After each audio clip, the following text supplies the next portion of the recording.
Football is still far away, but this video is to talk about those disappointments, those busts that we had last year for the 2016 season. And if you're watching this video, my guess is you're thinking one of your guys that underperformed is on this list, so they might be. But before we start unveiling our list here, Dustin, you have something to say.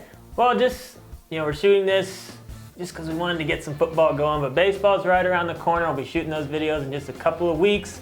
So if you get into some baseball, you definitely want to check out our videos. We still enjoy baseball. I still really like it. It's solid, I do. It's no football. It's no football. You don't play fantasy I actually like baseball, basketball more than baseball even. I do too, but You know what? You know what I really enjoy? Baseball. Because all fantasy sports are freaking amazing. and it's spring. And it's so easy to It'll do be it now. spring. Give us All our right. first bust. So let's talk about the first bust. And I'm going to start off, you know who I'm going to start with? The guy that you might have had on your team, DeAndre Hopkins. Oh, so sad. It was brutal. Ugly. Everybody was like, Osweiler's in town. He's going to be even better. He had such a bad quarterback play. He did all that with the two terrible quarterbacks. So, the thing about Hopkins that was really disheartening to me is how much the yards went down. It was just a bad year. He's still a solid receiver, but his value is going to be significantly hurt next year. I do not see him going anywhere near the first round. There are going to people think bounce back. I project him as a second rounder. End of the second, which is kind of crazy, but I see him as an end of the second. We still had 1,000 yards. We'll see what their 4 quarterback touchdowns. situation We'll see is how gonna it be goes. like. But yeah, it was ugly out there. Russell Wilson's a guy I'm going to talk about. One of the things in fantasy that a guy gets hurt, you're sad. He might be out a month, whatever. You put another guy in, you work it out. But one of the worst things that can happen is when a guy gets hurt and he plays through it, but he's not the same. Because then you're still plugging him in your lineup and he's not giving you anything close to what he could be. You may have been picking up like a Mariota or something if Wilson was actually out and not playing. But he played hurt, and he just was not himself. He did actually throw for more yards this year than last, but his touchdowns were down from 34 to 21, and his rushing yards were down from 553 to 259, and those two stats really hurt you. He did try to salvage his year. He finished pretty strong, but the damage was already done if you owned Wilson. And next guy I'm going to talk about, which is I still don't even understand how this happened. It's Allen Robinson of the Jags. Another one. So he just ended up, he almost halved it. So he had 1,400 yards the year prior. He was sitting at 883. Touchdowns went from 14 to 6. But you know what didn't change? The number of targets. It's crazy. He had 151 targets back-to-back years, but the production was just so much worse. So everyone thought he was going to take the next step. He obviously very much not even regrets. He just fell off the face of the earth, it felt like.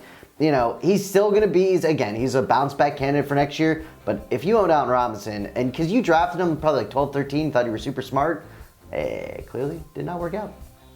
Derrick Henry's my next guy, and this is kind of a weird situation because he played well when he got his touches, but this is just a situation of people just getting too excited about a rookie when there's a solid veteran in front of him. I mean, we say it all the time, it's more about opportunity than it is about talent in this league. Yes, you need both to be really good, but you can't really have one without the other and expect to have success. So Derrick Henry, he ended the year with about 500 rushing yards. He found the end zone 5 times. It was still overall a productive year, but from where he was getting drafted, he did not return on investment at all for his owners.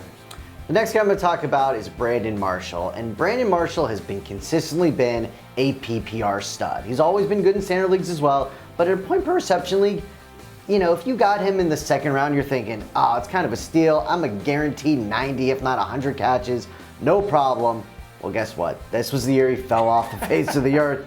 59 catches only, significantly down. And the other thing that hurt is out of those 59 catches, only 3 were touchdowns. So did Brandon Marshall start to show his age a little bit potentially?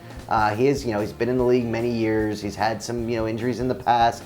But I also think the quarterback play certainly helped, and the Jets just didn't look good at all. But the one thing that's underwritten about him or not talked enough about is Decker going down really hurt Marshall on the other end because you could roll coverage. And Decker is an underrated wide receiver. He does not, I don't know how it turned into a Decker love thing, but go ahead, go to the next guy.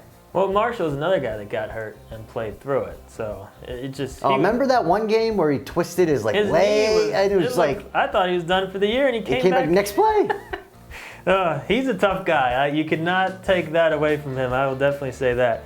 Todd Gurley's the next guy. I mean, this is the guy that really let his owners down just because of the price tag on draft day. I mean, you were looking around the 5th pick with getting Gurley on your team, and he barely even had over 1,000 total yards. I mean, in PPR league, yes, he still had 43 catches, so you're still happy about that, but he only found the end zone 6 times.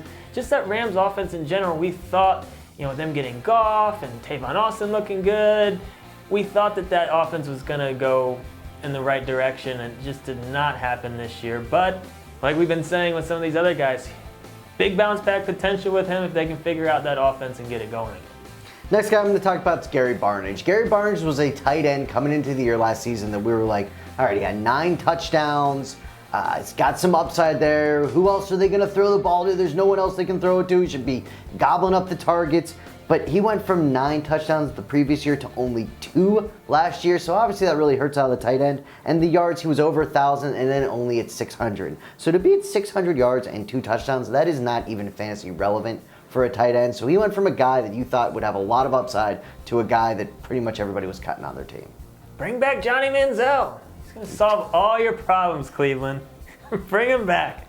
Tyler Lockett, another guy that you can kind of fit in that category of a guy that was playing hurt. I mean, he got hurt and he played through it, and he still had some decent games. But again, it's like he's playing and he has an upside, so you're sticking him in your lineup in a lot of cases, especially in the early parts of the year. And that's why he was a big disappointment for his owners. His numbers actually went down from his rookie year. If you remember how he finished his rookie season and all the hype coming into this year, people thinking he's going to have his breakout year after such a strong finish, his rookie season. But it just did not happen. That offense sputtered at times. Tyler Lockett, I hope he can get back, be healthy, and have a better season in 2017. The last guy I'm going to talk about is a quarterback, and that's Blake Bortles. Ugly. And before I get into the ugliness, first of all, he just didn't look like a good quarterback all year. But this goes back to whenever we sometimes say we're okay with taking the elite quarterbacks a little bit earlier because he was the perfect guy. Everyone's like, I'll just wait and I'll take Blake Bortles.